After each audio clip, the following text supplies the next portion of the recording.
Hello and welcome to the 6 Plus show, a podcast for your wargaming and 40k needs. Hobby talk, tactics, tournament reports, lore and much more. We have it all. Please welcome your host for the evening, Tom. He's probably half cut already. Welcome, ladies, gentlemen, and Reductus Saboteurs to that 6 Plus show. I am your host, Tom, and I am on the beers because we have a new guest tonight and we're celebrating. I'd like to welcome Aarron onto the show. How are you doing, Aarron? I'm doing well, thanks, Tom. How are you? I'm very well. Yeah, I'm excited to have you on. We've been talking about this for a little while, so it's going to be good to have you on the show, and hopefully a little bit more going forwards as well. So Aarron, to the listeners, is a player that has joined us over the last few months. He's going to be making content. There should be some video. There's one video up of his already. You can go and see now. Aarron is a Tau player, but really, I think in his heart, he's an Orc player. Is that a fair assessment, Aarron? Yeah, I probably charge my Tau into combat more often than I should, and yes, I am painting my Orcs at the moment. But yes, when getting back into 40k, I know historically I've always done combat armies, so I wanted to do a shooting army, and I really like the aesthetic of the Tau, just to learn the other side of it, really, and make my life more difficult and stressful.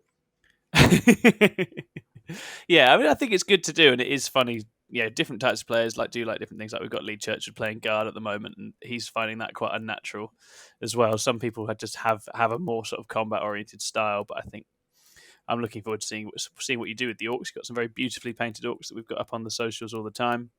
That army's coming along pretty quickly, I would say. It's coming together now. No, it certainly is. Yeah, it's a bit worrying when you look at how many you've got left to paint with Orcs, but I'd say I'm possibly a third of the way through. Third of the way is pretty good for an Orc horde, I reckon. Especially how slow Aarron paints, by the way. Yeah. Yeah.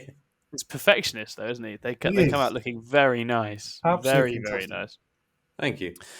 And I am also joined tonight, as you can hear those dulcet tones. I am joined tonight as well by Davey. How are you doing, Davey? Oh, hello, Tom. You all right? Here I am. Look, I'm over here. Hi. Nice to see you both. Should we do a quick hobby roundup? Is there anything new in your lives in terms of hobby progress or sort of 40k or other hobby progress? Oh, I'm basing at the moment, so I've never been a big baser. Okay. I am. How quickly can I get these models on a table? And I used to try make this weird little mix that I would put on my old salamander models, and that kind of followed me over to my Tyranids. But I've decided to watch some videos on how to do a swamp base. So for my Age of Sigmar stuff, I'm doing a cool little swamp base at the moment. That's really cool. Using Vallejo, thick mud. Nice. Which is very nice. Nice. So just waiting for it to dry takes an eternity. Yes. So there is that. But it's good. I'm doing jungle bases on my Orcs, and I'm using the AK muddy ground, and then I've got to wash it and dry brush it about 8 times, and then put all the foliage on. It takes a lot extra, it feels, but it's certainly worth it at the end. Yeah, it does look good. I'm going to be doing this, I think, for my Age of Sigmar force for the Seraphon as well. It'd be good to do some jungle basing, and it's making me want to do it for my Eldar. Actually, I quite fancy doing jungle basing for my Eldar because I'm reskinning. The Eldar are reskinning. They're going to stop being Ulthway and be whatever I decide they are that week instead, because there's obviously advantages to that. The nondescript Space Marine armor. Yeah, exactly that. The Meta Marines, whatever it is you need. So I'm going to be looking at that at some point soon. Cool. Okay. And Aarron, have you got anything else new in the pipeline? I'm currently working on. Well, I'll show you one of them. I'm currentently working on Storm Boys. Oh, lovely! Love Storm Boys. So the rockets for the Storm Boys are actually. I don't know if you'll be able to see that very well, but little squigs. Oh, that's brilliant! Absolutely brilliant. Yeah, super cool. Yeah, because you're quite squig themed in your Orcs army, aren't you? Yeah. Obviously got the kill rigs and stuff like that, but I'm just trying to. I just love squigs. I'm trying to do them all like with the dark colorations and stuff like that. So I've Yeah. got what is it? The Ogre Kingdom scrapper launcher, and I'm going to convert that Oh, yeah. into a truck, but a chariot that's being pulled by a Oh, squig. that's That would be the amazing. truck. The Noblar scrap launcher. That's such a Yeah. good shout. That's really cool. Now, I would, Really cool. if I can be convinced to take a battle wagon, I will convert a stone horn up for that or something along those lines. Woof. Yes. That is super cool. That is very, very cool. I like that a lot. I'm trying to think if I've done any hobby. I've got a couple of bits I want to do. I've got some stuff to do for the Age of Sigmar stuff. I'm going to finish painting some Possessed tonight because I'm playing our very own David Murdoch tomorrow for a bite-sized bat rep, and he's bringing his Grey Knights. And I was like, well, I'm going to give him a demon to hunt, so I'm going to run Night Lords, but they're being led by a great unclean one and some noble demons as well. So I'm going to have a bit of a chaos soup list I've been writing. Which is sort of leadership debuff combo synergy list, which I don't know how effective I've heard that that's is. amazing in this edition. I've heard that. Oh, it's really good. It's always super good. But there's some fun stuff. I really want to get the Great Unclean one out. And actually, I do. Yeah, there is some nice stuff you can do with the synergy between Nurgle Demons and Night Lords, and it's a nice excuse to run some Beasts of Nurgle. But I do need to finish painting up some Possessed because Night Lords Possessed are really nice. So I'm intrigued to see how that game goes. Got a nice little practice day tomorrow. That's obviously slightly less serious. I'm also going to be practicing GSC, but we can talk about GSC in a little bit. So what we're going to do tonight is I'm going to do the self-promoting in a moment. Self-promoting is very important, and we're really good at it. And then we're going to do a sort of little event recap because we've all been to some events over the weekend: Beachhead, Lethal Dice, and St Albans Slam. Then we're going to do a very brief rumination on the ethics and the wares and wherefores of talking it out as a phenomenon in 40k, and sort of ponder that after some recent sort of discussions in and around talking it out. Then we'll do a little bit of listener mail, and we'll see where we're at after that. So in terms of Pluse Roundup, if you are on our socials, on our YouTube, you will notice that we are currently putting out content at what I would consider quite an accelerated rate. And this is because we've got some wonderful new people involved. This includes Davey, includes Aarron. And we are putting out new shows on the regular, going to be weekly or fortnightly, depending on the show in question. And we're trying to just up our game and get ourselves sort of match fit as a sort of content creation channel ahead of 10th edition. And we think it's going pretty well so far. But because seeing as I have you both here, do you want to both briefly plug the shows you have cooked up thus far and explain what they are and what you're doing? Maybe Aarron, if you go first, because you've got such an interesting and original concept for this that I thought you might want to tell people about. Oh, do you mean the one that we haven't? The idea that I had that we haven't done? Well, you can talk about the idea that you had if you like. Piece of shit. Well, Absolute turd.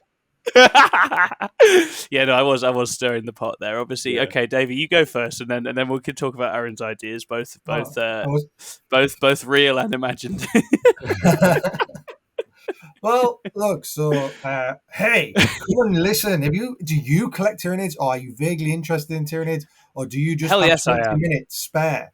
Come and listen to me chat about the best lists that Tyranids have pumped out in Arxvoman. I'll be doing this every week, looking at the last week and what lists did really well and how what do they have in them.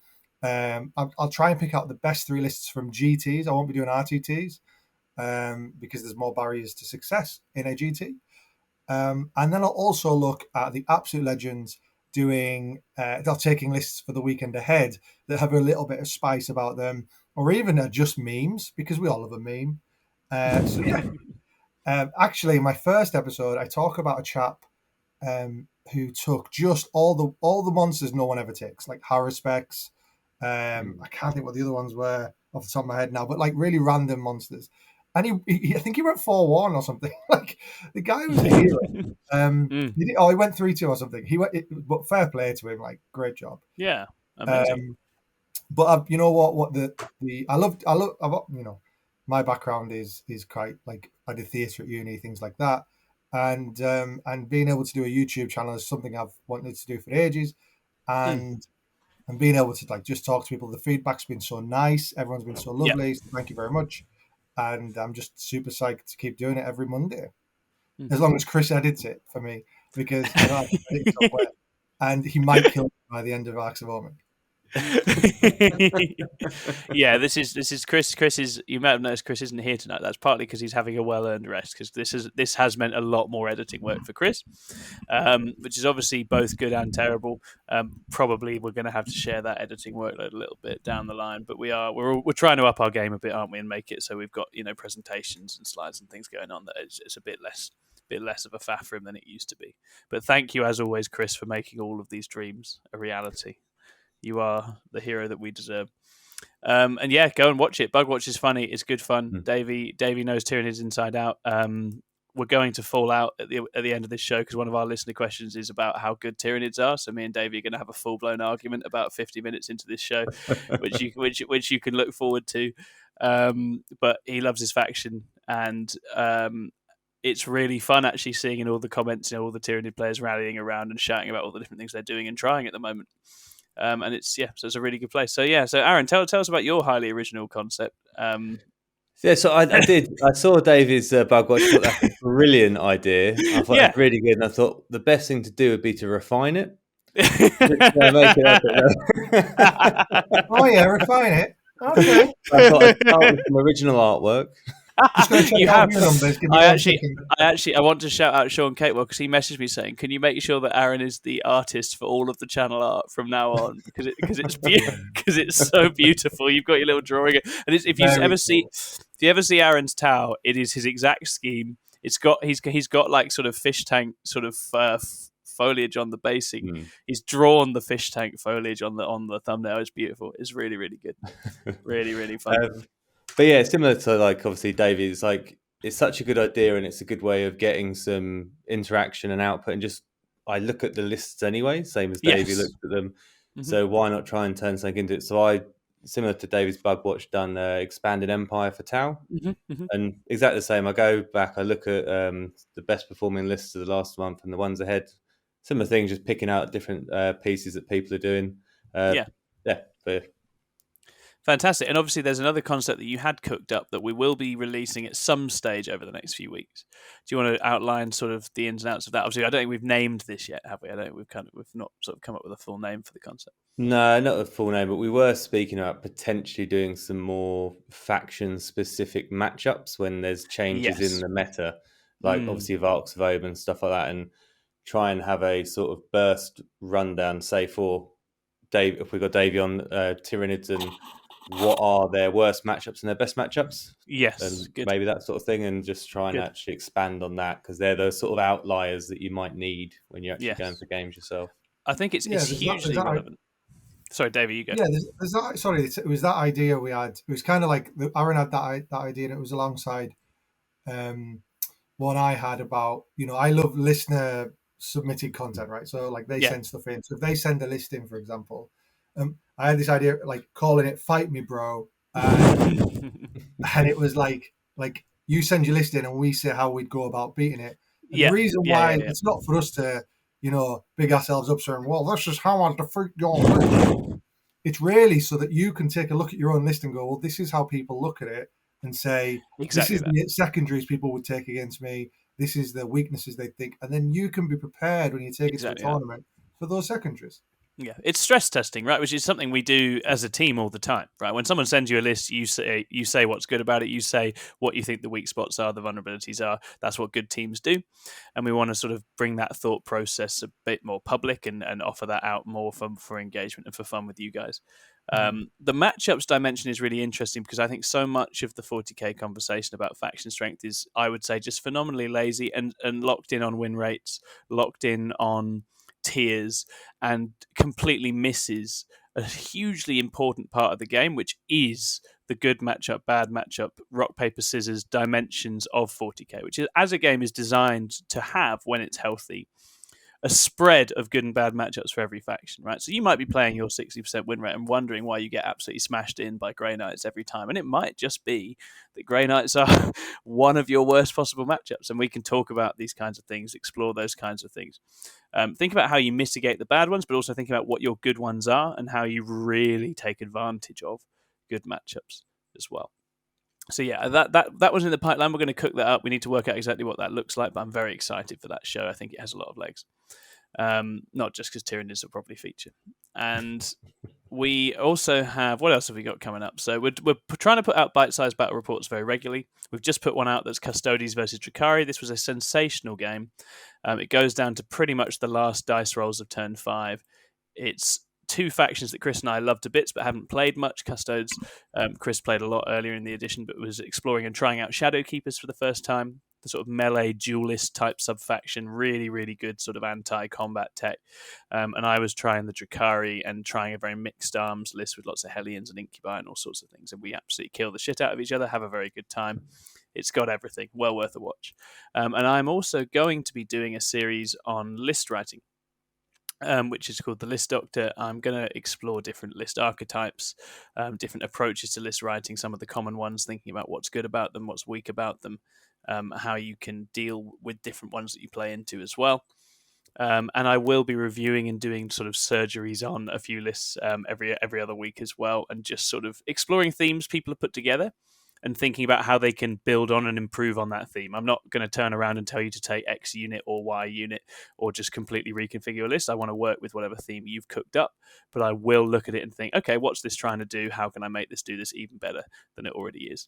I'm really excited because the first one I'm doing is my lovely friend Gareth's Eand and Wraith host list, and it's just such a cool list. It's beautiful, it's thematic, it's super, super cool, and I already have like a whole bunch of little ideas and tweaks to make it better at what it wants to do.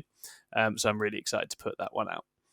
And also Gene Stealer Cults players. I know there's a few Gene Stealer Cults players around that are sort of listening to what nonsense I have to say at the moment, and I will pass on everything that Innes taught me, don't worry. And I'm going to be doing a series called They Came From Below, and it will just be the ins and outs of Gene Stealer Cults and Arcs of Omen.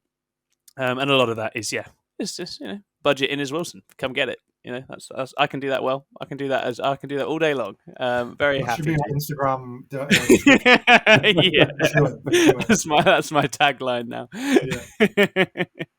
So yeah, there's tons in the pipeline. I know Chris is thinking about cooking up shows. I'm trying to tempt Lee in. I'm telling Lee, like, go on, 5 minutes every 2 weeks, then you can be in the special chat. That's all it takes. Come on, Lee, come and join us. And so I'm hoping I can coax him out for just long enough from fatherhood to get some little series going. But we'll see. All sorts in the pipeline. The community would absolutely benefit from Lee's input as well, because he is hybrid. Just such a smart boy. And yes. Yeah, exactly. So yeah, we'll see. I think it's hopefully something that's just going to keep running and running. We've got a couple other people behind the scenes who are looking to contribute. So loads to be excited about. That was a lot of self-promotion. It's not going to be like that every week. Don't worry. Yeah, we're going to talk about ourselves in a different format, which in this instance is events what we done did. So we've been to Beachhead, we've been to Lethal Dice, we've been to St. Albans Slam.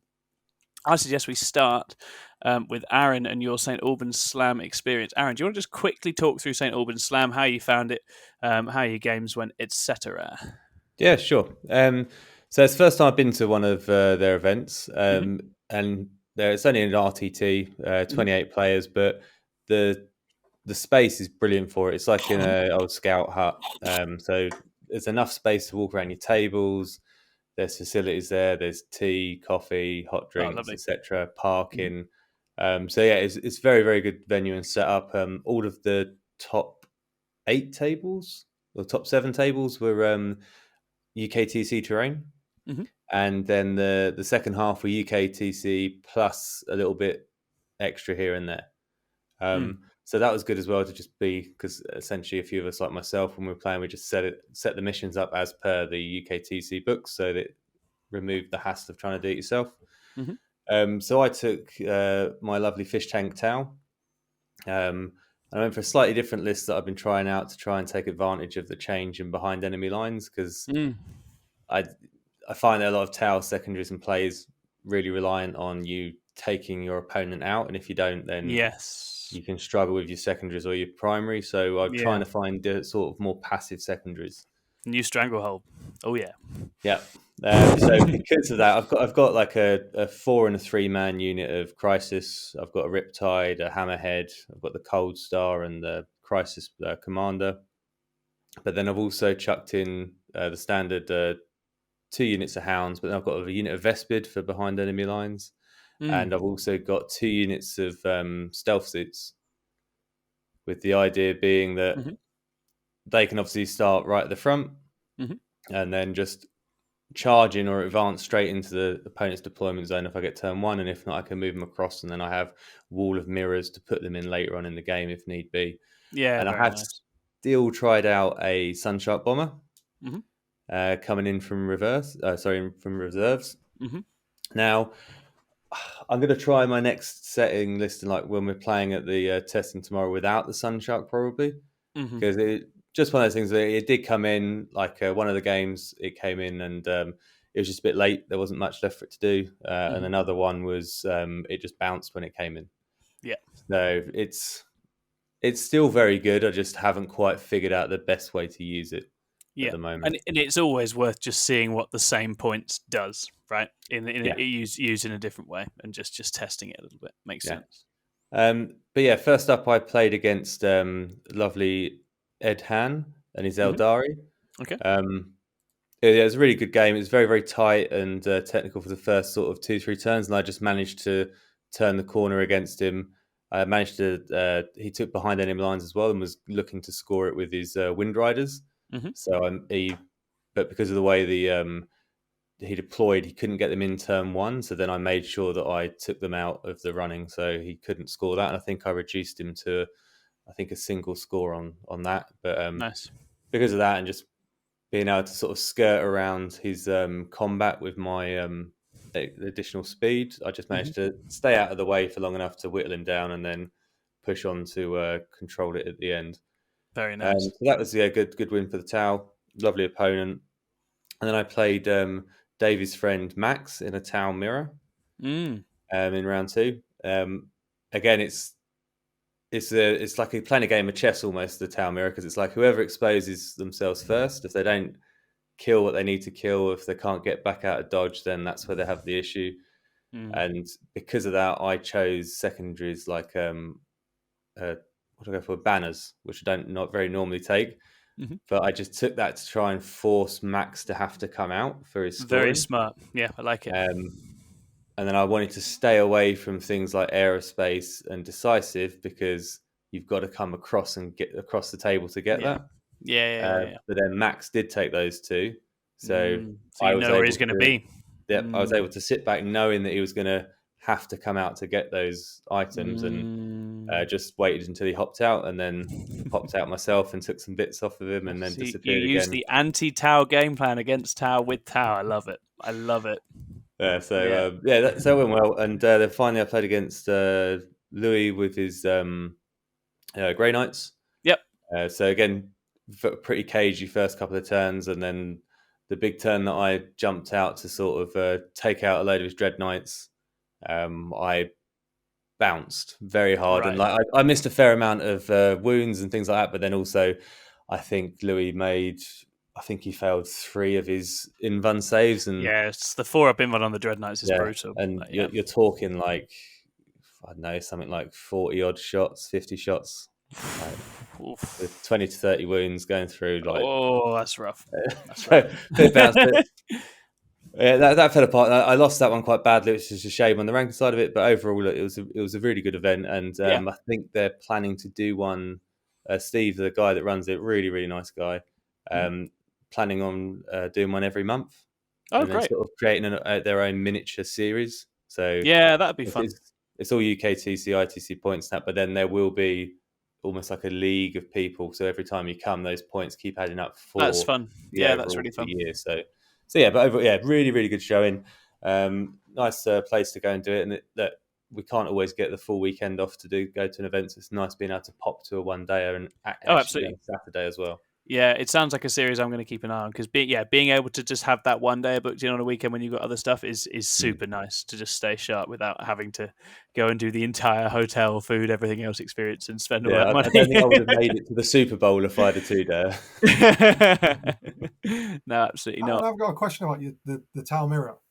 Yeah. So, is there a temptation if you go first, just to say, right, I'm going to wait till turn 3 and then just jump out and ooga booga? Yeah. No, that's essentially what I'd done.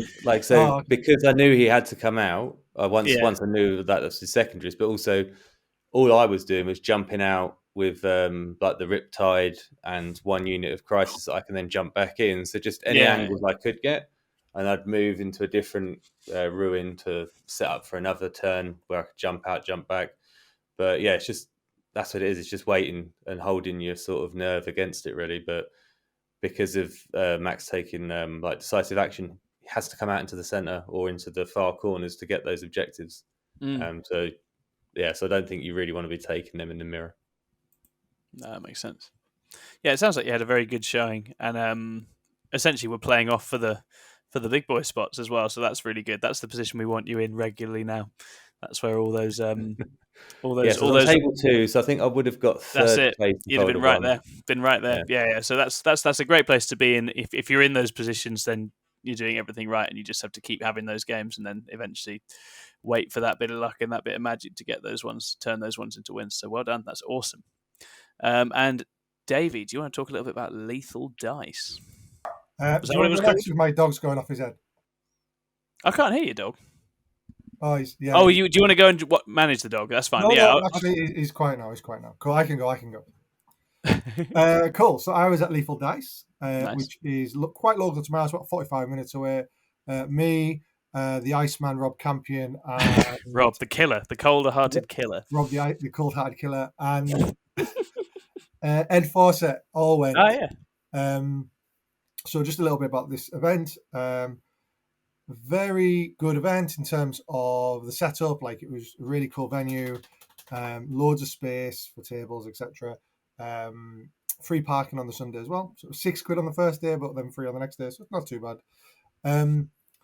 Probably, I would argue it was criminally criminally low attended because there was so much space, loads of terrain, loads of all maps like battle maps and all that you'd want. Really good mission pack. Super clear. But unfortunately, I think that's the case of many RTTs this Q1, like the first couple of months of the year, seem to just not have as many people as they expect. So I expect that to grow because it is a good event. I would certainly go back. The terrain is kind of like LGT light, so it's not quite as heavy as LGT. There's a big emphasis on the dents. There's a big two big dense pieces, which is quite interesting. They were dense and breachable, so it wasn't difficult ground for troops or something like that. So right, okay. So, yeah, it was quite interesting. But then anything like vehicles, etc., would be at the -2. But you know what? For the first go at it, I think I was really impressed with the overall event. Great. And, in terms of getting your lunch and that around the corners, you've got every option you could ever want. So it's pretty sweet. So yeah, I had my 5 games. So day 1, I feel like I'm gonna top 3 it. I remember coming up. I've got a chance here to really do Tyranids proud. Oh my God, Laura, what I have to talk about Tyranids on my own show. My list on my own show. Amazing. Me and Rob have both 2-1 in after day 1. So good. So we're all quite happy. I'll go through my games real quick. So the first game was against Joe Thorley. Genuinely, probably one of my top 3 games I've ever had in terms of fun and competitiveness. He was taking a Zinch Demons list, so he basically wrote it I believe he wrote it as a hate list against Tau, which I'm all here. If you don't know me, I'm all here for that. So what happened in this one is I ate some brains, I got some behind enemy lines, and I whopped some rituals, and I managed to win 82-76, so very close. But yeah, managed to edge it in the end. I got a good lead on this one, and then he just couldn't quite make it back in the later turns. But yeah, really good game, and I would big up Joe to anyone. He was a really good fun. Then I played Ken Chambers. With his Tau. and I've played Ken twice. I've won one, he's won one, and I think I know how to. I think I've got. Feel like I'm going to absolutely tempt fate now for future games. I kind of feel like I've got Ken's number a little bit, which until he discovers how to defeat this, then I'm sure he will. By the way, but basically, just really got into him. I had 500 points in his deployment zone straight away, and then every turn I'd put like another 300 points in there, just getting that behind enemy lines and just touching him, making him not be able to score points. And I think I want to say like a 50-point lead in turn 3. He pulled it back to 3. I won by 3 points. Oh, And wow.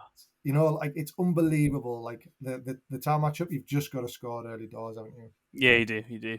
And then I played Chuck with his sisters. So I always struggle against sisters, man. Trading armies really hurt me because we just don't have the trading units. Like my units are too expensive to throw away, so I've really got to get my bang for my buck.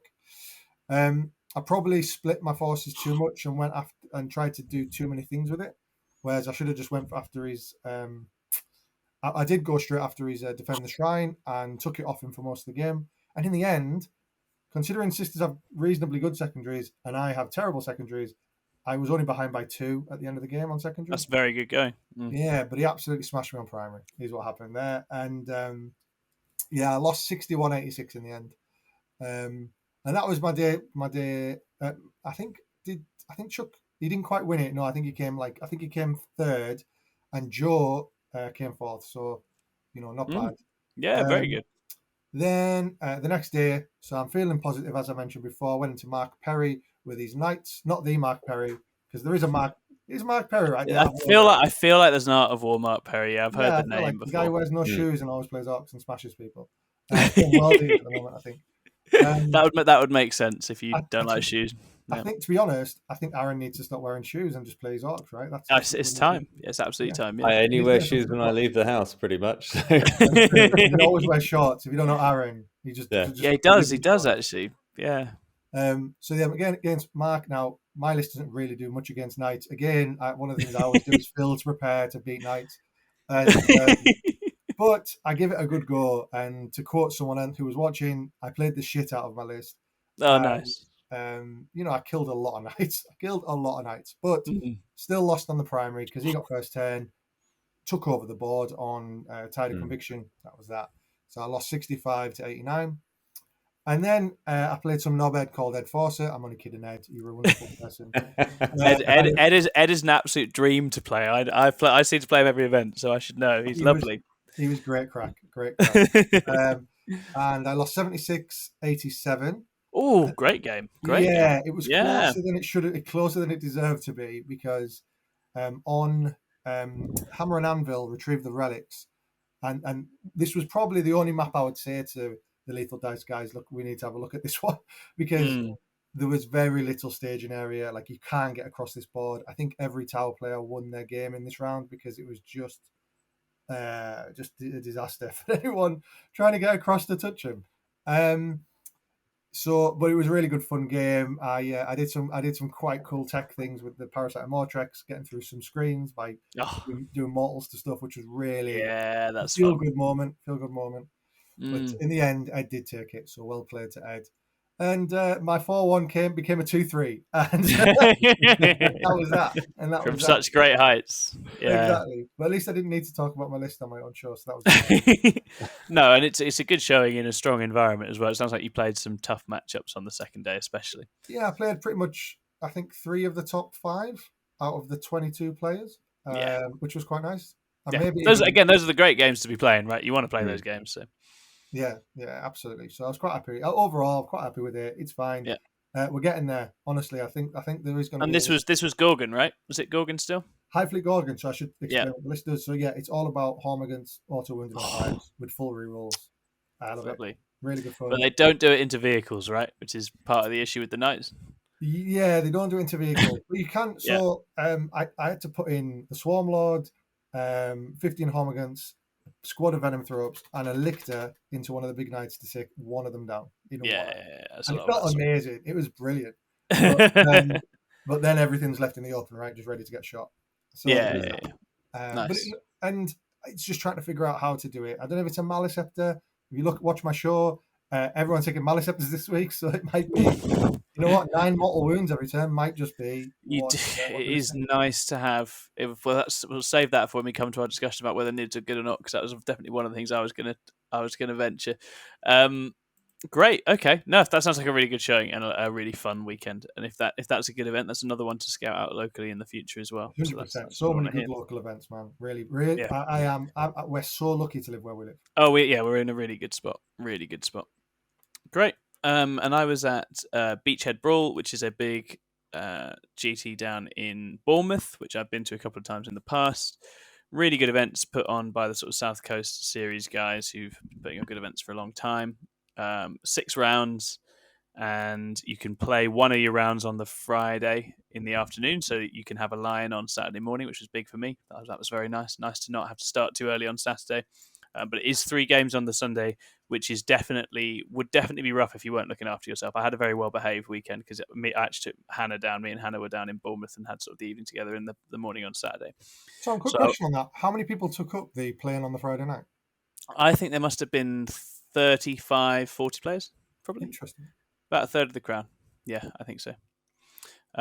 Probably a decent chunk of the crowd. In terms of players, I think people were keen to get the game in, and didn't go great for me that first round, unfortunately, because I played James with his demons, and James was a lovely chap, really really talented player. And I just I was a bit spun out because I've been prepared for Demons and been doing great into Demons with GSC for several months. And then I've sort of re-teched it for Marines in light of Arcs of Omen. And then you hit the list where you're like, oh, I wish I had this, because I've been so well equipped for dealing with this in recent times. But then I also played like a Muppet. And it was the mission with the priority objective where you get 3 for just taking your priority one every turn. And because I think with Demons, you have to be quite expansive, take up a lot of space, and make them come in and attack you in places that aren't going to hurt your score, right? Because they're gonna come in from reserves, they're going to hit you in the mouth, and then you're going to fight them. So it's better that battle takes place away from your lines and away from your objectives.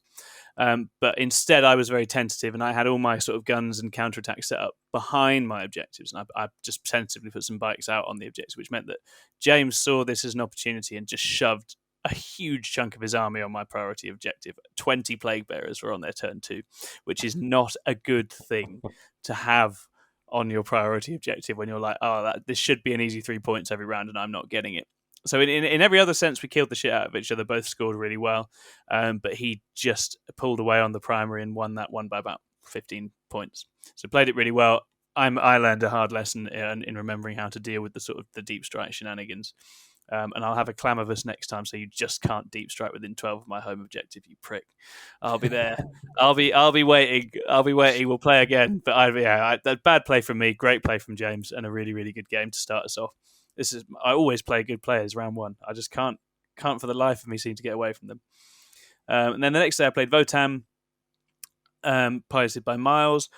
I'm fairly happy that GSC just sort of play around Votan and end up with more points at the end. That's kind of what seems to happen every time I play them. They kill the shit out of me.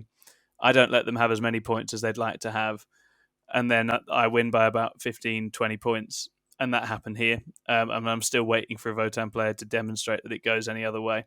And then the next game I played Liam Dempsey, who is obviously big YouTube fame. This was really fun. Very, very fun game. Liam I'd had a couple of beers already by the time we played. And I had said to Hannah before I went out, I was like, I'm not drinking today because I want to make sure I'm nice and sharp.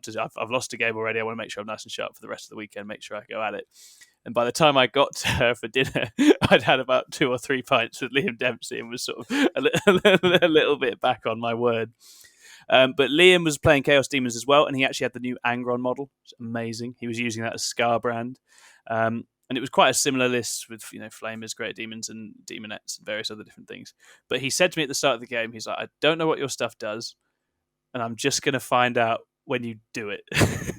Which, when you're playing GSC, is like, I mean, okay, fine, but that's going to sting. And this sort of I was just in a real advantage in terms of knowing how the matchup went, and Liam didn't know how the matchup went.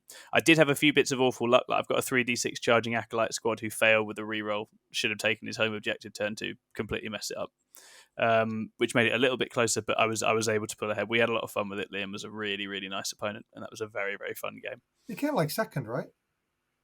No, that's Liam Calibert. Oh. I'm very glad I didn't play Liam Calibert. He's very good. Very, very good at demons.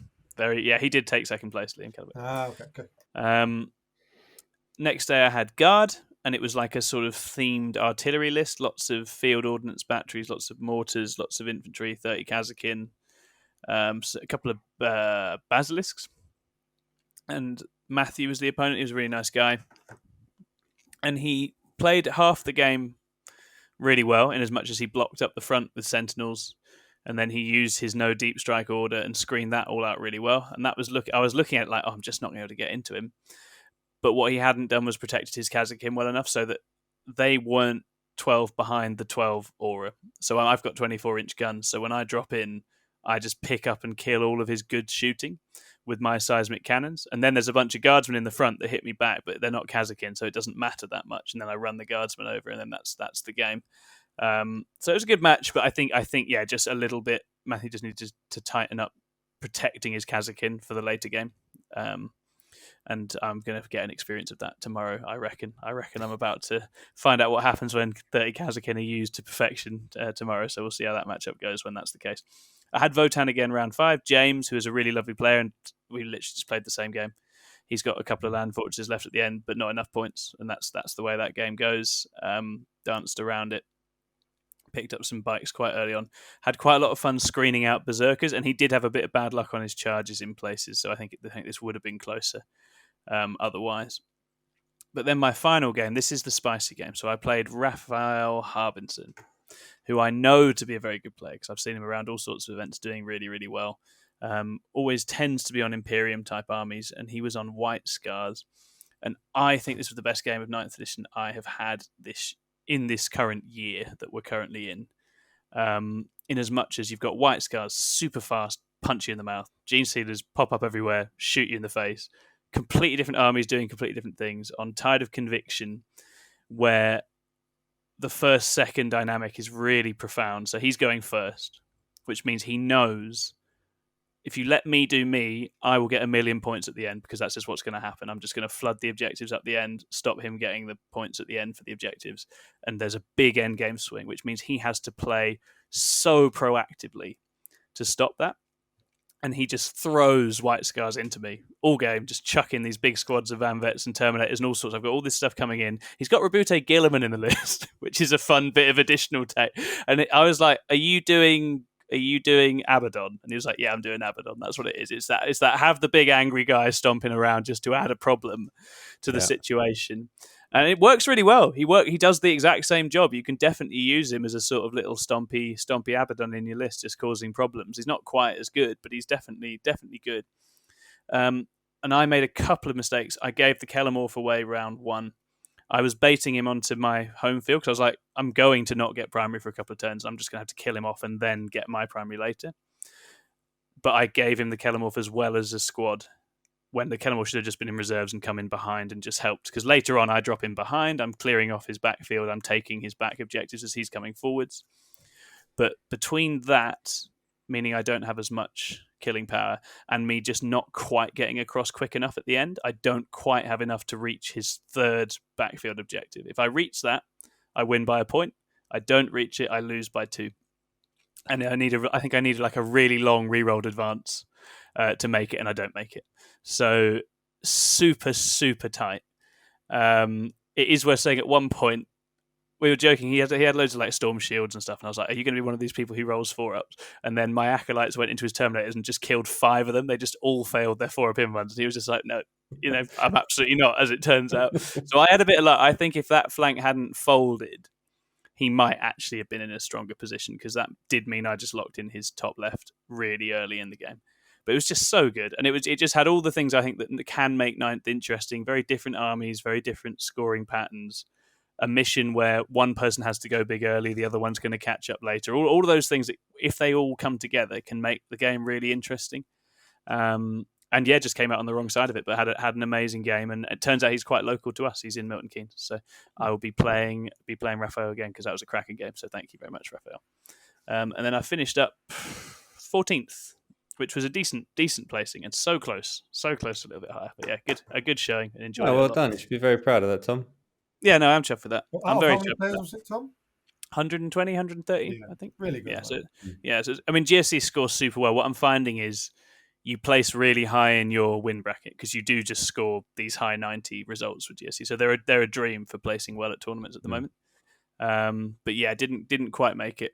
We had some very fun conversations. I bumped into two of the other people that are really trying to do sort of top GSC at the moment, and we all sort of arrived at the same place, chatting to each other on day one somehow, and then all bumped into each other in the car park at the end as well. Just out of coincidence, we're just chatting and seeing how each other was getting on.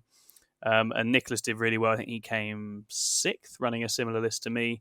And Andy, who was on Melee GSC, didn't do quite as well. It's tougher. It's just tougher. It's much harder to play combat GSC. But he was also doing really well, and he beat Iron Hands twice. So well done, Andy. Keep smashing them in. That's what we like to see. So yeah, really, really good. GSC is super strong right now. Feeling really strong, probably too strong. But that's one for the future. Cool. Right, next one. Talking it out. I wanted to chat about this because I think this is quite interesting. There has been a controversy. We're not going to go into the controversy in and around the issue of talking it out. Well, Tom, can I just say, I think what's going to happen here is you're going to talk about that. Then I think Aarron's going to have a great point. I'm going to have a great point, and then we'll just call it there. Yeah, I think we call it there. Yeah, I think that's right. But I think I feel like my contribution is probably going to be the best contribution. Is that okay? Oh well, actually, I can stop you doing that. So no. Unless we actually do the conversation, I don't see how we're going to know that my contribution isn't the best. Oh, no, but you've only got 1 minute left on your clock because I've been talking to you this entire time. That's true. You have used it up, and we need to do listener questions. So I guess. Fine, you can have it. I don't mind. That's fine. Don't worry. Sorry, I'm an idiot. For the uneducated, talking it out is a phenomenon that is going to happen to you all the time at events in competitive 40k. Right, there will come a moment in a game where either due to time constraints or due to just the predictability of the outcome, it's going to make sense sometimes to just work out verbally what happens through the last few turns of a game. Right, this happens all the time. Either you're getting demolished, and I'm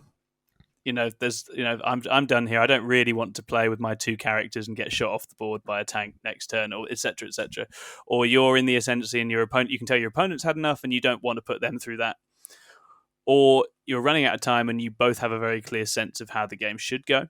Great example of this would be me and Chris at Twisted Warp, where Chris was very confident that the pattern resulted in me winning, but he was also watching that me trying to rush the end of the game was going to make me fuck it up and lose. And Chris was like, "Nah, don't do that." So it's one of these things where it can serve a purpose, right? But I think it's one of these things where people need to be very careful about what its purpose is, why people talk things out, and have a clear sense of, I guess, almost their rights and their responsibilities in talking it out as well. Right? I guess if you guys want to come in on this from your own experiences playing the game, what is the purpose of talking it out? When and why would you talk it out, and when would you not?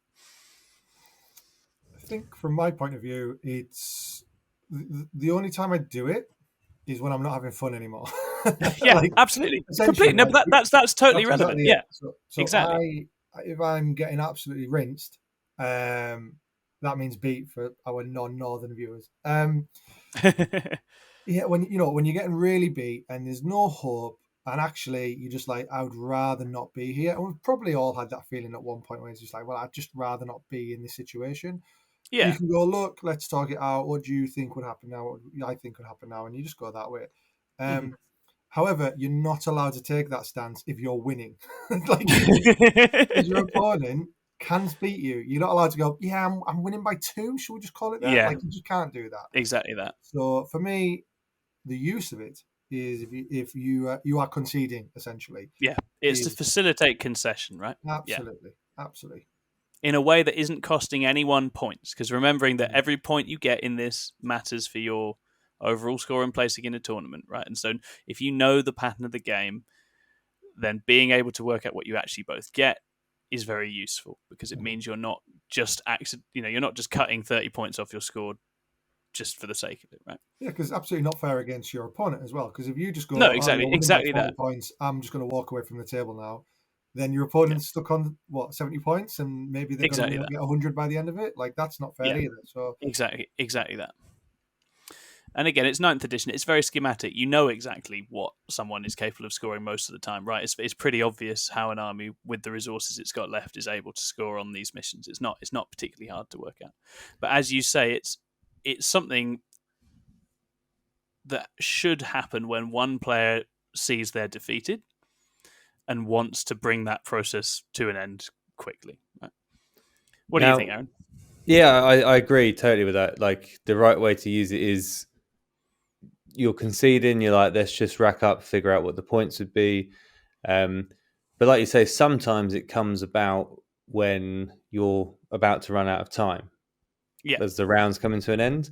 Mm-hmm. And that's when I think it starts to get contentious, because you could both be on a very similar pointing and reasonably similar sort of presence on the battlefield, and it is impossible for you to accurately call out what's going to happen. And that's where it can be a bit funny. It's like, do you just stop where you are? Like, do you go like, oh, but you're partway through your opponent's finished their round 4 and you're just about to start your round 4? Like, how would you call that out? Yeah, exactly. And like, maybe it's you talk through it, and if you agree, then maybe if there's some things that kill things, then maybe you roll those out and just speed forward to that. But it does tend to get a bit grey when you start to move in that direction. It's not just, I'm conceding, let's figure out what your points would be. It absolutely does. Yeah, that's exactly right. And I think a lot of the time when that is the case, the fairer thing is to finish the battle round you are on, and then that's your lot. Right? It doesn't ever feel right leaving it with one turn played, the other one not. That's not cool, right? Because that's then one person has literally just had more game than the other one. Yeah. But finishing a battle round when you are literally out of time is a lot of the time, if there is any doubt about the outcome, and there is often doubt, in a good close game, there is often doubt about the outcome without the whole game played. That is going to be a fairer result. And I guess where the challenges with this reside are is that 2 things can happen. 1, people can use talking out as a means of sort of overpowering the person they're talking to and sort of bamboozling them a bit, especially where you've got a gap in sort of let's talk about how verbose and articulate an opponent is. If one person's running rings around the other, it can be easy to sort of make that person feel a bit bamboozled or confused, put them in a bit of a corner. And as a result, 2 things can occur from that. 1, players can talk themselves into wins. 2, players talk themselves into a bunch of points they weren't going to get as well. That's the other thing with this, right? Okay, talking out is not your way of conceding and then adding 30 points to your score that you were never going to get, right? It's very important when you're talking out as the guy conceding to be very honest about this, right? And so I mean, typically, I only ever talk out if I am literally about to be removed from the board, because then it's nice and easy, because I'm not getting any more points, because I'm going to be dead. That is when I give up, generally. I don't tend to give up before that. And so that's straightforward. But yeah, if you're talking out and then going, oh yeah, and I'll score these 2 secondaries for the next 2-3 turns and, pump my numbers up, etc. That's not really in the spirit of competition or in the spirit of the game or in the spirit of placing. Well, it's interesting. One thing you did say there, which is really important, is the next few turns, right? You shouldn't really. Yeah. I mean, so there's two things you can talk out from turn like 2 onwards if you really want to, but I think that's more just to say what you think's going to happen, and then to play it out with the intention of then seeing if that's how it pans out. Because you can't really talk out a game from turn 3. Unless you've been tabled, unless you've been completely battered. Yeah. But it should be like a start of turn 5 thing. Like, that's when I personally feel like, okay, I need to start thinking about this, or even turn 4 if you've been tabled. But it's I'd be asking questions if my opponent was like, should we talk it out in turn 2? I'm like, ooh. Yeah. But this is something that you do sometimes see this, right? And I think there are two areas in which this happens. Amongst the very, very top players who play a very particular I go, you go, tradey, sneaky game, sometimes you literally can look at it. I think they tend to look at it with this assumption that overloading offense is going to go wrong and they're going to lose if they do it. I actually would argue that's not necessarily an accurate assumption of game state in a game with dice, because sometimes you just throw everything at them, they make mistakes, and you win the game. Done it all the time. But I think if you're looking at it purely from a what if we just do the obvious, sensible, snippy thing, then on the passive scoring you win. Sometimes players do this, and if they don't think they've got any way of interrupting that pattern, then they take it.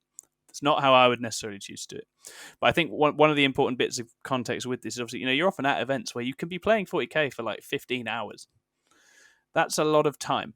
It's a tiring thing. It's exhausting. And if you don't see a win there, you want to save energy, time, brain space for the games you can win.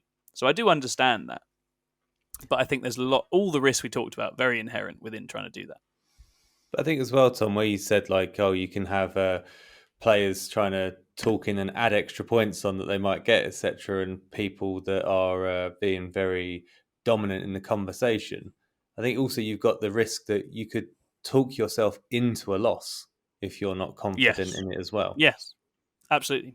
Yeah, I mean, that's what that letter was saying, right? The letter, if you go to the ITC Facebook group, there's a letter on there.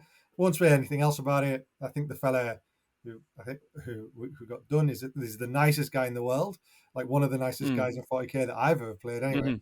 And yeah, I think it's a shame that happened to them. It's you get absolutely talked into losing, like, and from a dominant position, like, that's crazy. Like, someone's rolled 20 on their charisma check for those D&D. Like, how persuasive do you need to be, right? Like, oh man, it feels so wrong.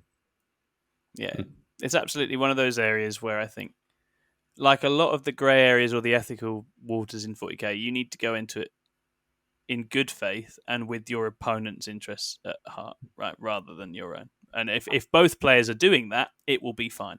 It will be okay. But if you are not doing that, and if you are in a conversation with someone and you don't feel like they have your interests at heart, then you are not obliged to undertake the talking out process at all.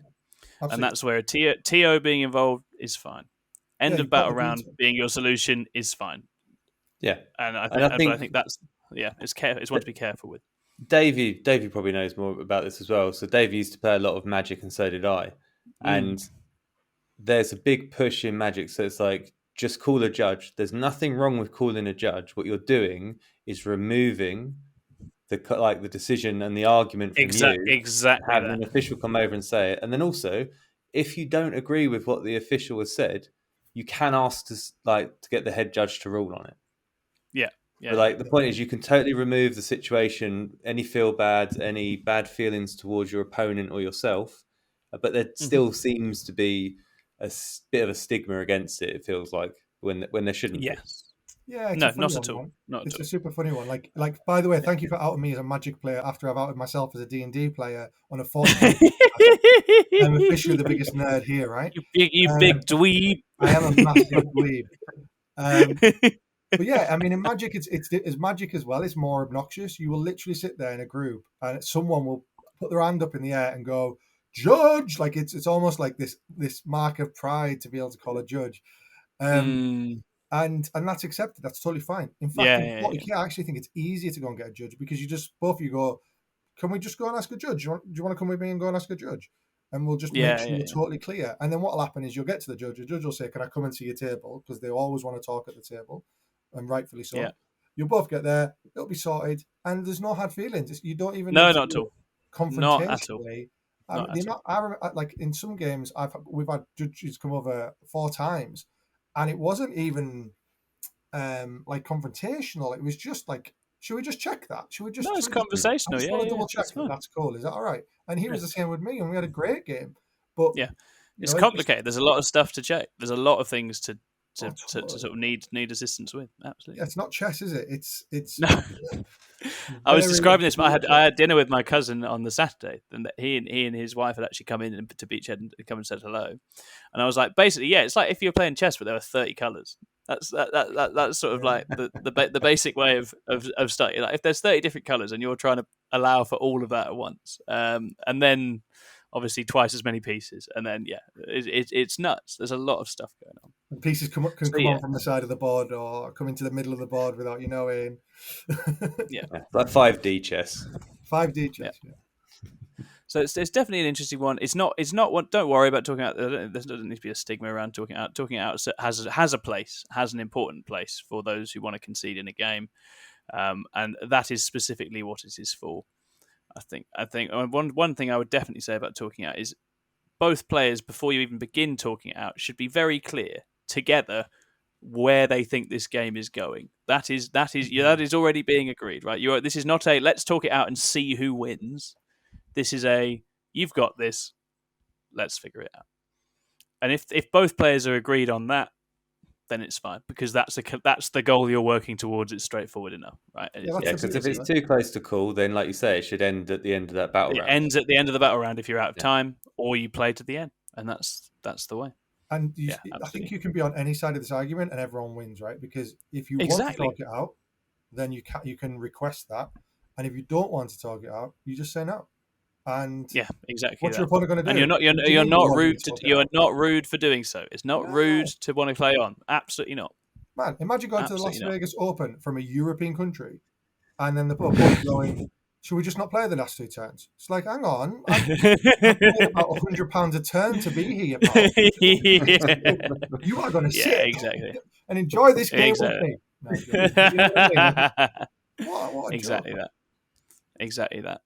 Right, we don't have. We're sort of at time here. We're going to run just a couple of the listener mail questions out of the Discord, just because I think it's nice to keep ticking away at those and make sure we get through them. We've got the Tyranids one, which we'll come to in a moment. Got a nice, easy one from Elmo Miniatures for both of you, which is: would you rather ride into battle saddled atop a Screamer Killer Carnifex or 2 Fiends of Slaanesh lashed together, and why?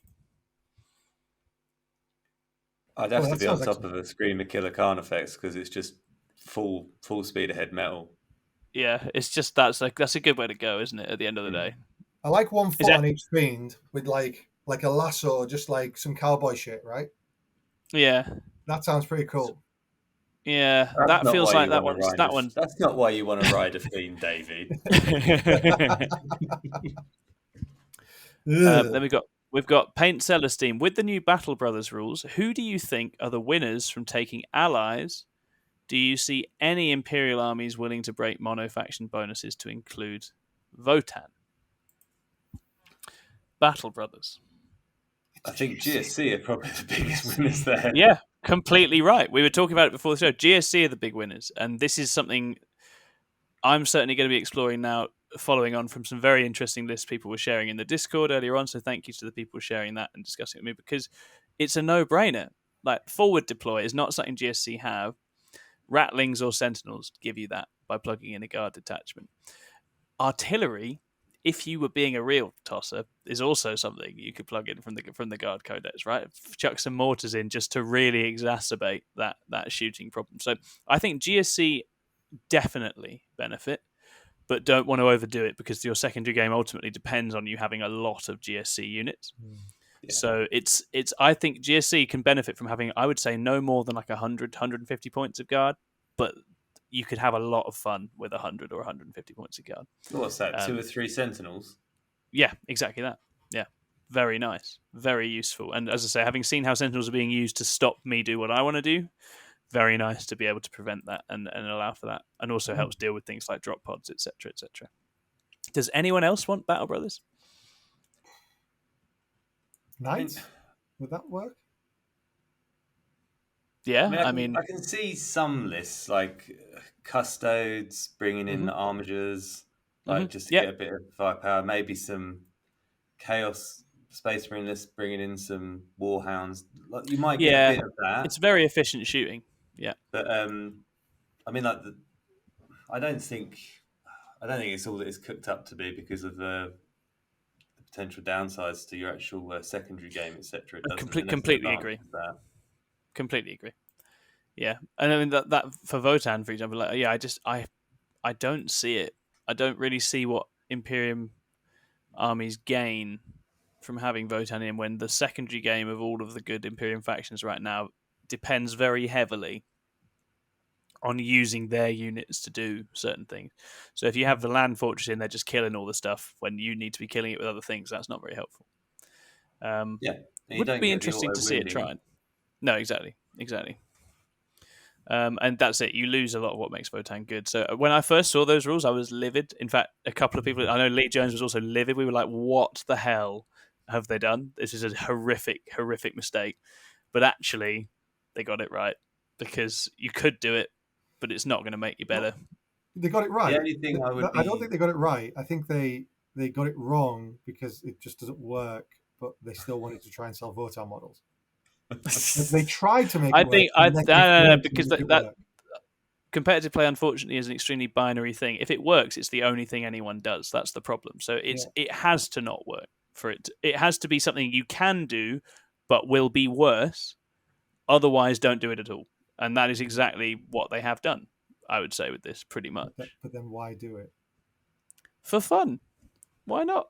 But to sell models. What do you think, instead of like chucking in a land fortress, I could see potentially people playing around with the bikes from Votann. I completely agree.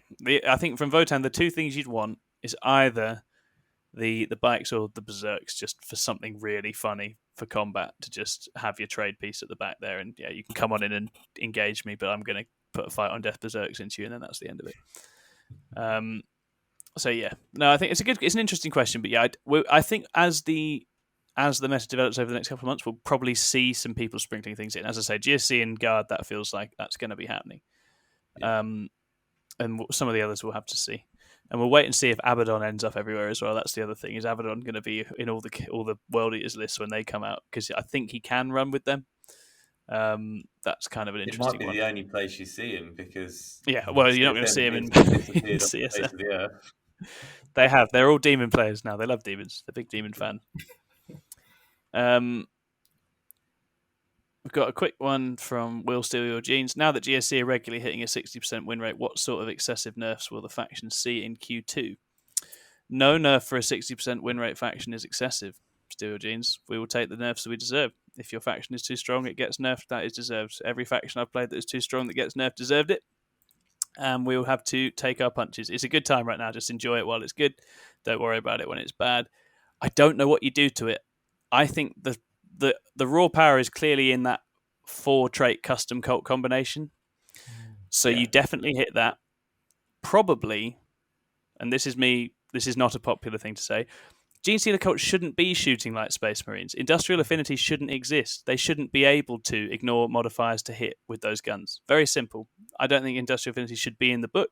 It completely reconfigures their ceiling on damage and output, and it's very non-thematic as well, right? They're miners. They are miners shooting mining weapons. They shouldn't be able to literally shoot planes with the accuracy of a Space Marine, right? So industrial affinity is the one I would hit. You either make it more expensive, so you can only take it and one other trait, or just take it like you've done with things like Hail of Doom. And then the rest is all probably marginal. We haven't seen the same problem with other GSC builds, and they do still get completely wrecked. The secondary scoring didn't need to get more generous. Ambush could be exactly as it used to be and be fine. That's the other area. Yeah, I think the slight nerf to the scoring, like what they've done obviously with some of the Necron ones. Yeah, so I think if you'd literally left their secondary game as was, they'd have been okay. And maybe you could argue that Brood Swarm's too generous. Maybe the point on top for all of the things was not needed. But yeah, I think those are probably the most egregious things.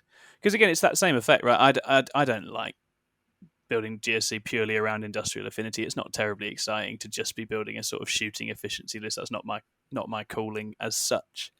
And it will probably be a book that benefits from having one or two of those toys taken away in the future, just to see people try other things and do other things as well. But those are the two places I would start. And we'll see after that. What do you think to making Brood Swarm unscorable on turn 1? Ooh. That's interesting. yeah, I mean, you could definitely still max it very happily. Yeah, but it does put a bit more of a risk to it because Yeah. Brutal was a really interesting one because some factions have secondaries which are like compensations, right? And I think with GSC, no prisoners is almost always a 15 for your opponent, so Brood kind of is the counterweight to that, and you kind of have both. So I wouldn't want to see it dip below an achievable 15 because they will get no prisoners into you. But yeah, maybe having it so you need it in the later turns would be more interesting. As it is, it's just remarkable. You can score remarkably passively, right? It's a very easy 3 for 5 turns without really being anywhere dangerous. And that's not ideal. We don't want that. Although it is in the same category as things like behind enemy lines, which does help. I think GSC would score that for fun if they wanted to anyway. Cool. Then we've got. Let's do it. Do you think Tyranids are really that bad, or are they still in an adjustment period? So speaking of people trying new things, right? Yeah. That's what this entire thing was, right? Because everyone took nine-man squads of Tyranid warriors and they put them in Leviathan. And then Leviathan got nerfed and then they put them in Kraken sometimes. And or they put Raveners in Kraken. It was good. And I think the amount of times I've explained to people what Gorgon does, right? It really leans into Toxin attacks, which auto wound on 6s, now the auto wound on 5s. So I've got 45 attacks with rerolls from Swarmlord, auto wound on 5s. And everyone wounds non-vehicles and Titanic on 4-ups. And people are looking at me like, why isn't anyone taking this before? And I'm like, because the other stuff was really good. It was so good. So I don't know, man. Like I don't think it's that bad. I think it is. It's a shame that we were really good, and they've made Raveners and Warriors, and it's a shame to see Zoanthropes go so expensive. So don't get me wrong, there's things I would definitely change, but they've still got play. If you watch my show on Mondays at X o'clock to find out what lists are doing very well, but they're still going 4-1. They're still going. There's a guy went 4-2, and we're seeing this every week. I guess. Davey, why don't you think that people are taking warriors anymore?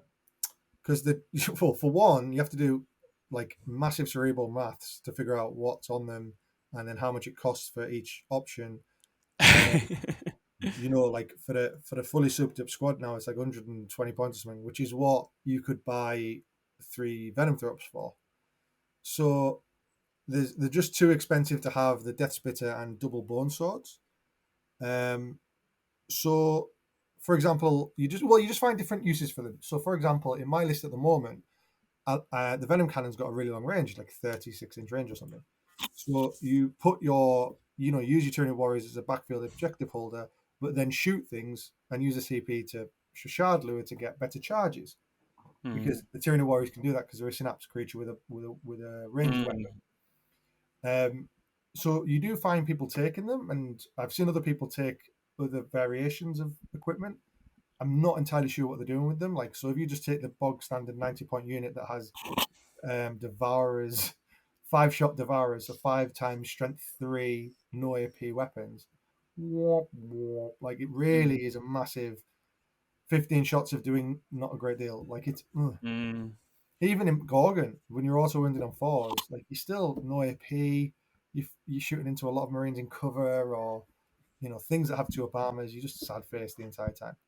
And as well, the other big thing, with Tyranid Warriors is they just die now. You got to remember the points that these things are. That they're 35 points if you want to give them a Death Spitter. They have a 4-up armor save.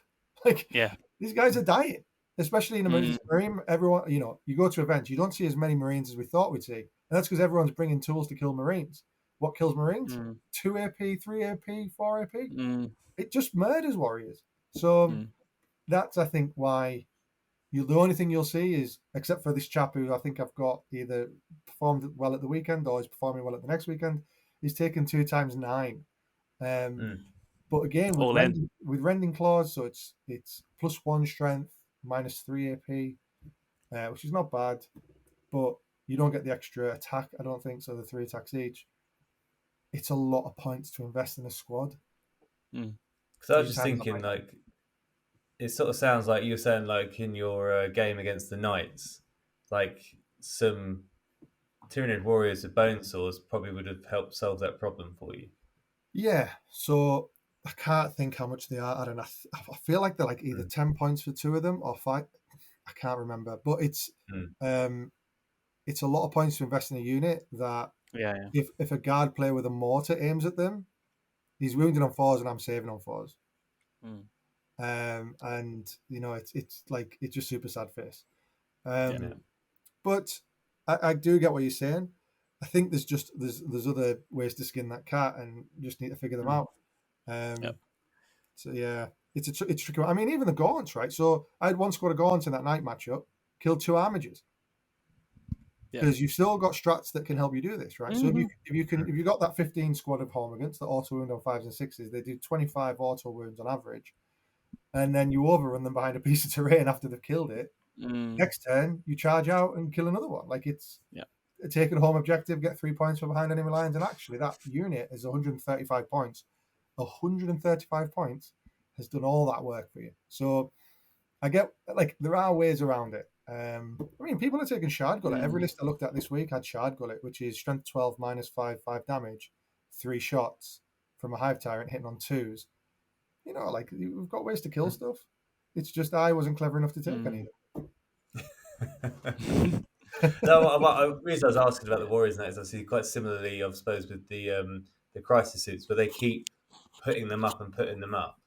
And what are they now? 45 points with no weapons. Yeah. But Still too cheap. It's still like worth fitting them in because they feel that certain role, obviously they're more maneuverable and they've got a slightly better save. But and you got your shield drones and all that. Yeah, but that's more points. Yeah, no, it is. But I'd do out for the 4 pinball on my boys. Yes, for 1 turn. Yeah, well, I've got the 5 up. You can have it for 1 turn. That's it. You've got the invuln for 1 turn. Yeah, I can pay 210 points for that. I think they're playing into a meta where so many different armies get to decide when and how they shoot them or hit them, and NIDs are not durable. They are not durable, and the only lists that don't have enough mission play to compensate and get played around. Those are your 2 choices. You can be very techy and clever and you can get shot to bits, or you can be very durable and not have enough mission play to score high enough. And those are the 2 builds, right? Yeah, and it's not that you don't have play.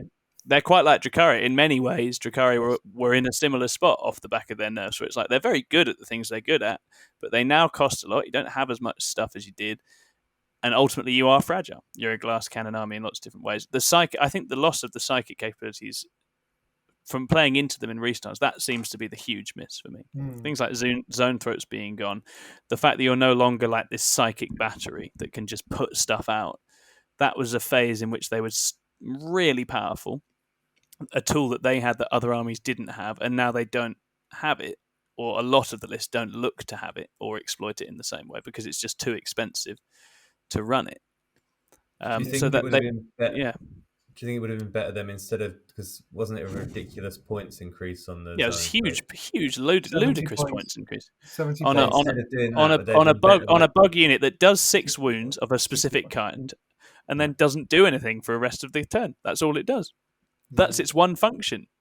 You know, and anyone who played against Zone Throats, you know, with an eye for these things can see that's really cool, and they should be in the game. They have a very specific role, and they've just been punished absolutely brutally. Yeah, no, it's totally true, man. Like, so yeah, to Tom's point just earlier, there's 2 archetypes. There's the Eldari-esque kind of, like, and that's what I equate what I'm saying. That's what you are. You're Bug Eldar now, right? Bug Eldar, just trying to like sneak out points here and there, and just be a bit cute about things. Which is a good learning curve, by the way. I'm learning a lot about. It's awesome if you can pull it off. You're going to have to play well to win the games, and that's really cool. But that's a good place to be in some way. Which is doing well, and I think is a trap, right? Is the big bugs, right? So essentially, you're playing Tyranid Knights. So you've got loads of carnifexes with heavy venom cannons, and you've got some other monsters that kind of do stuff.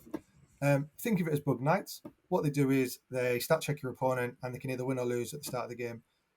I don't necessarily find it that fun to play because either I'm like, I can deal with this or I can't deal with this. there you go. That's the end of the game. Yeah. Skew, which I talk about on my list thing today, if you want to go and watch that video.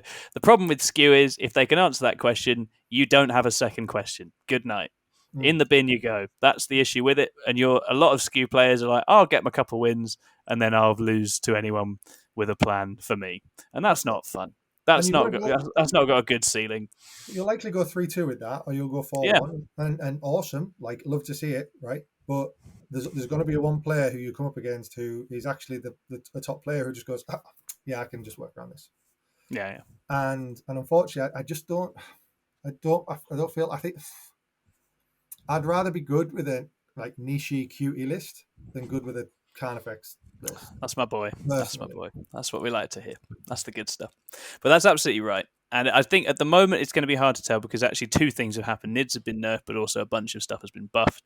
And so it's the double whammy of that. There's a bit of equalizing. In a couple of months, when they've hopefully nudged a few of the other more egregious things, maybe Nids will be in a slightly better spot. But it's going to hurt in the short term. It's absolutely. We're still doing all right. Absolutely still doing fine. But it's not. It's definitely an uphill battle in lots of different ways. And there's lots of good things about that.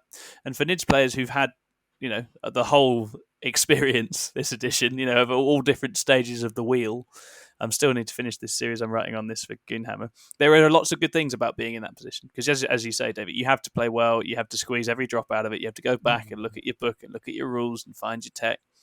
And luckily, the Nids book is this beautiful, monstrous thing with all sorts of different options and things going on in it. But it's going up against a lot of just horrible raw output right now that just finds an angle and just starts blasting, and that's tough. That's tough for bugs. It is. I would have loved to have the imperatives back. Not the imperatives. The start of the game changed my secondary ability. Adaptive strategy or something, is it? Adaptive something? I can't remember. Something like that. I don't know what it is either, actually, now. But it would be nice to have that back, I agree. You choose a different ability to have. And none of them are absolutely game-breaking. So no. It was just quite a fun thing. Like, if you go against Tower Custodians, you could ignore the modifiers, so you could actually get a charge off. Things like that was quite nice, and it really showed really give you flex for each game to be slightly different. But yeah, Celebi. Hopefully we'll get some love moving forward, but we'll see. Absolutely, yeah. Well, it won't be too long till the next set of changes, and we'll see. And Tom, what do you think? Adaptation. Do you think they're dead? It depends. It depends how you want to word this, right? Are they going to win events? Nah, they're not going to win big events. They might win some little ones.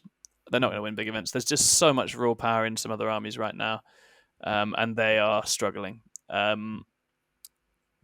But it's a good book. Again, like I've put Drakari in the exact same boat. I don't see Drakari winning events. Drakari aren't going to win events right now.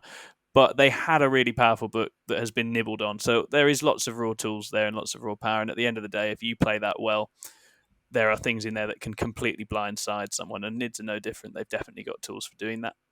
It's just that only gets you so far. But if you're looking at it from the world of everybody else who isn't just concerned about winning events, which I'd say I'm very much in that camp myself. I am not concerned about winning events. That's that would be a nice byproduct. Then yeah, they're great. They're fine. You can still win games. You can still have a good time, and I think they'll be absolutely fine in that sense.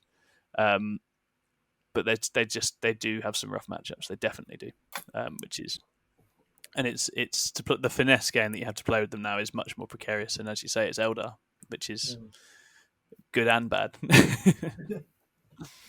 Nice. Cool. Great. Right. That'll do. That will do it. Thank you very much, Aarron. Thank you very much, Davey. That was a lot of fun. Thank you to all of you for listening. Please do keep checking in and do check